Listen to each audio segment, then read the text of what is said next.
하나의 괴담이 한능검 수험생들을 공포로 몰아넣고 있습니다. 2023년부터 한능검의 출제 경향이 대폭 바뀌고 난이도가 올라갈 거라는 괴담 말입니다. 지금부터 이 괴담의 정체에 대해서 낱낱이 파헤쳐 보도록 하겠습니다.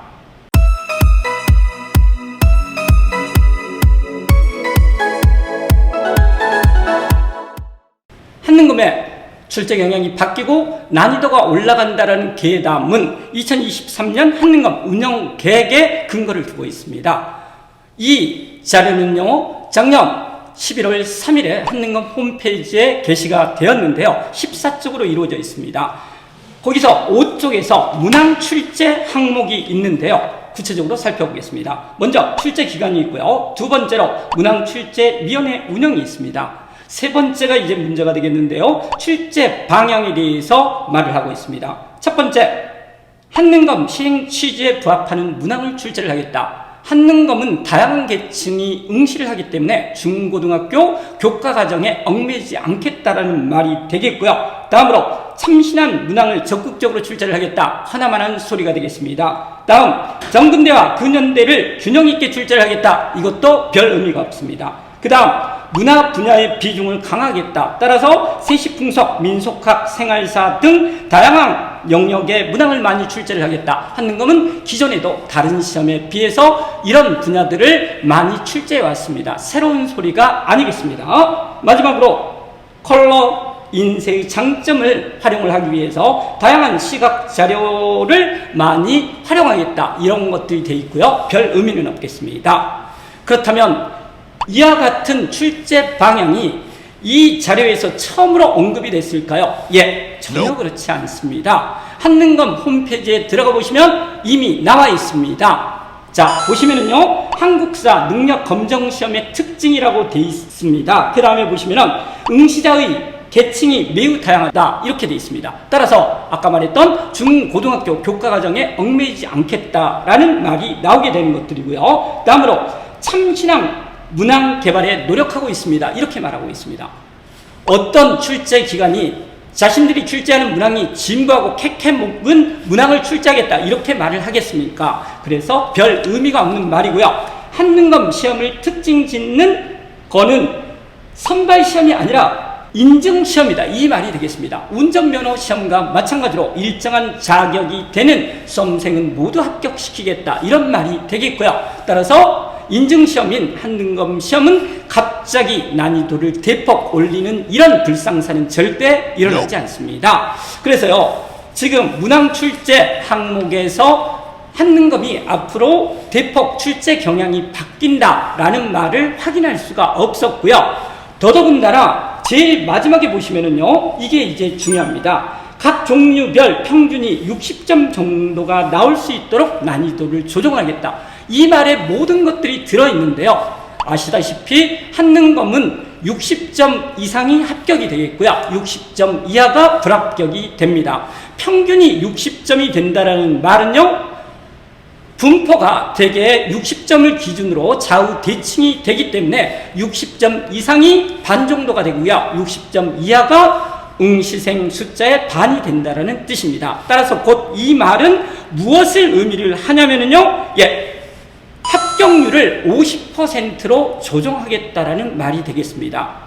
그래서 이 합격률은 기존에 비해서 어떻게 될까요? 살펴보면요, 지난해 합격률을 보면 알 수 있습니다. 지난해 62회가 41%로 가장 어려웠었고요. 항상 그렇듯이 연초에 보는 57회가 64%로 가장 쉬웠습니다. 그리고 나머지 4해를 보시면은요, 50% 전후로 출제를 하고 있습니다. 그래서요, 기존의 난이도를 유지하겠다라는 것이고요. 따라서 설사 출제 경향이 바뀐다 하더라도, 그래서 별똥별의 역사 문제가 나온다 하더라도 합격률이 50% 이상 아무 영향을 미치지 않겠습니다. 그래서 전혀 걱정할 필요가 없습니다. 그렇다면 이런 식으로 기존의 출제 경향이라든지 수준을 유지를 하는데 왜 굳이 한능검 홈페이지에 저런 자료를 올렸을까요?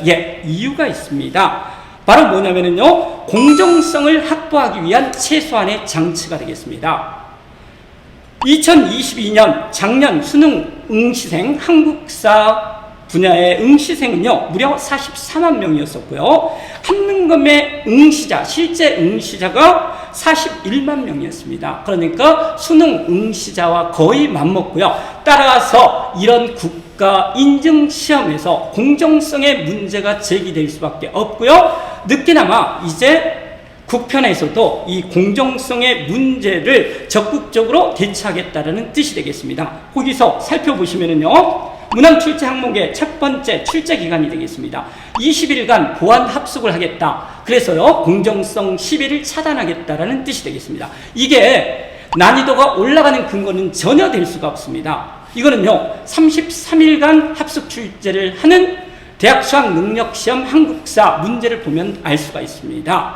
운전면허 시험보다도 더 쉬워서 세상 사람들의 웃음거리가 되고 있는 실정입니다. 따라서 합숙 훈련을 한다 그래서 따끈따끈한 문제에 의해서 난이도가 올라가는 이런 일은 절대 없습니다. 그 다음에 보시면은요, 문항 출제위원회 운영에 대해서 나와 있는데요, 8명에서 10명 정도로 한다라고 나와 있고요. 출제위원은 교사나 한국사 및 한국사 교육 분야의 전문가이다. 하나만 하는 소리가 되겠죠. 경제 전문가가 참여하진 않을 것이기 때문에 중요한 점은 바로 밑에 있습니다. 참고 표시를 보시면은요, 문항 출제와 검토, 난이도 유지 등의 연속성 확보, 아까 말했었죠. 출제 경향에서도 연속성을 확보를 하고요. 난이도에서도 연속성을 확보하겠다라는 의지가 뚜렷하고요. 이 난이도의 연속성을 확보하기 위해서는 출제위원이 같아야지만이 연속성을 확보할 수 있을 겁니다. 따라서 가급적 기존 출제위원을 위촉해서 활동하게 하겠다, 이렇게 나와 있습니다. 그런데 똑같은 출제위원이 계속 들어간다 그러면 또 공정성 시비가 있을 것이기 때문에 최소한의 안정장치를 마련하고 있습니다. 출제위원은 같은 종류로, 여기서 초점은 같은이 되겠고요. 연속 이해, 여기서도 초점은 총이 아니라 연속 이해가 되겠습니다. 위촉 가능하나 종류가 다를 경우 이해 이상 가능하다. 무슨 말이냐면요, 여기서 종류라는 것은 기본과 심화가 되겠고요. 그래서 기본편에서 이해 출제를 하다가 심화편으로 옮겨서 이해를 출제를 하고, 이런 식으로 맞바꿔서 계속해서 연속성을 유지하겠다, 이런 뜻이 되겠습니다. 이 의도는 최소한의 공정성을 확보하면서도 난이도의 연속성을 유지하겠다라는 그런 뜻이 되겠습니다. 따라서 괴담에서 말하는 이 자료에 의해서 출제 경향이 확 바뀌고 난이도가 확 올라간다라는 이런 말이 아니라요, 기존의 난이도라든지 출제 경향을 유지를 하면서 최소한의 공정성을 확보하겠다, 이런 뜻이 바로 이 자료의 의미가 되겠습니다. 그래서 절대로 한능검 준비생들은 동요하지 마시고, 지금 2주 정도가 남아있는데요, 기존에 했던 방식대로 꾸준히 준비를 하시면 되겠습니다. 쓸데없이 어려운 문제집을 사서 푸시는 시간 낭비를 하시면 안 되겠습니다. 수험생 여러분 모두 2주 동안 열심히 준비하셔서 꼭 합격하시기를 기원을 합니다. 오늘 시간은 여기서 마치겠습니다. 감사합니다.